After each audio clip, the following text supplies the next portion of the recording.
మహబూబాబాద్ జిల్లా బీఆర్ఎస్ నేతలు వారిలో వారే వార్నింగ్లు ఇచ్చుకుంటూ రాజకీయ కాకరేపుతున్నారు.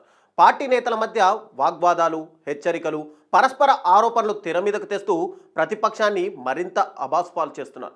తాజాగా తెలంగాణ రాష్ట్ర ఆవిర్భావ వేడుకల సందర్భంగా జిల్లా పార్టీ కార్యాలయంలో ఏర్పాటు చేసిన సమావేశంలో ఒకే వేదికపై పరస్పరం చేసుకున్న విమర్శలు తీవ్ర చర్చనీయాంశంగా మారాయి.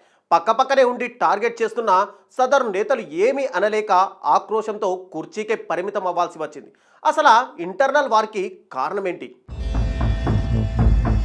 బీఆర్ఎస్ అధికారంలో ఉన్నప్పుడు అప్పటి ప్రజాప్రతినిధుల ఆగడాలకు ప్రజలు విసుగు చెందారు. ఎంపీలు, ఎమ్మెల్యేలు, మంత్రులు, ఎమ్మెల్సీలుగా పదవుల్లో ఉన్నప్పుడు ఎవరికి వారు అందిన కాడికి దోచుకున్నారన్న ఆరోపణలు ఉన్నాయి.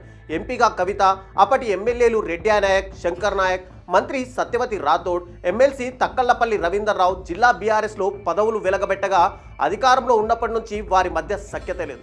ప్రస్తుతం ప్రతిపక్షంలోకి వచ్చిన వారి అంతర్గత పోరు బహిర్గతం అవుతూనే ఉంది. మహబూబాబాద్ జిల్లాలో ఇటీవల పలు సందర్భాల్లో నిర్వహించిన పలు సమావేశాల్లో మాజీ ఎమ్మెల్యే శంకర్ నాయక్, పార్టీ జిల్లా అధ్యక్షురాలు మాలోతు కవిత, ప్రస్తుత ఎమ్మెల్సీ తక్కళ్లపల్లి రవీందర్రావులు ఒకరిపై ఒకరు పరోక్షంగా విమర్శలు చేసుకున్నారు. మాజీ ఎమ్మెల్యే శంకర్ నాయక్ సొంత పార్టీ నేతలకే పరుష పదజాలంతో వార్నింగ్లు ఇచ్చారు.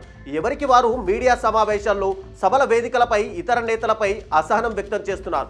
పార్టీ విధానాలకు వ్యతిరేకంగా మాట్లాడితే ఉపేక్షించేది లేదంటూ ప్రత్యర్థులను కాదు, సొంత నాయకులనే హెచ్చరిస్తున్నారు. ఇటీవల జిల్లా స్థాయిలో జరిగిన బీఆర్ఎస్ కార్యకర్తల సమావేశంలో కొందరు నాయకులు నేరుగా పేర్లు ప్రస్తావించకపోయినా సెటైర్లు వేస్తూ బాణాలు వదిలారు. కొంతమంది పదవుల కోసం పార్టీనే నెగిటివ్గా చూపించే ప్రయత్నాలు చేస్తున్నారని, అలాంటి వారిని ప్రజలు గమనిస్తున్నారని హెచ్చరించారు.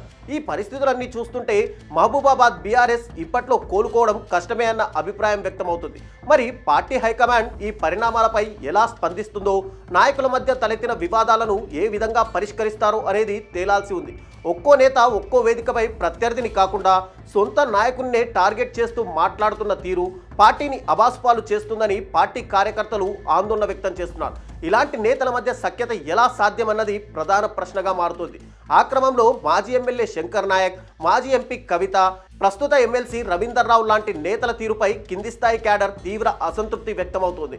పార్టీ వారి సొంతమన్నట్టుగా పెత్తనం చేస్తూ ప్రజల్లో చులకన అవుతున్నారనే విమర్శలు వినిపిస్తున్నాయి. స్థానిక సంస్థల ఎన్నికల్లో తమ వారికి ప్రాధాన్యత దక్కేలా చేసుకోవడానికే సదరు నేతలు సిగపట్లకు దిగుతున్నారన్న అభిప్రాయము వ్యక్తమవుతుంది. వారి వైఖరితో విసిగిపోతున్న స్థానిక యువనేతలు సీనియర్ లీడర్లపై తిరుగుబాటుకు సిద్ధమవుతున్నారట. ఈ నేపథ్యంలో బీఆర్ఎస్ నాయకత్వం జోక్యం చేసుకుని ఈ వార్నింగ్స్ వార్కు చెక్ పెట్టే చర్యలు తీసుకోకపోతే జిల్లాలో పార్టీకి మరింత దెబ్బతినే అవకాశాలు కనిపిస్తున్నాయంటున్నారు.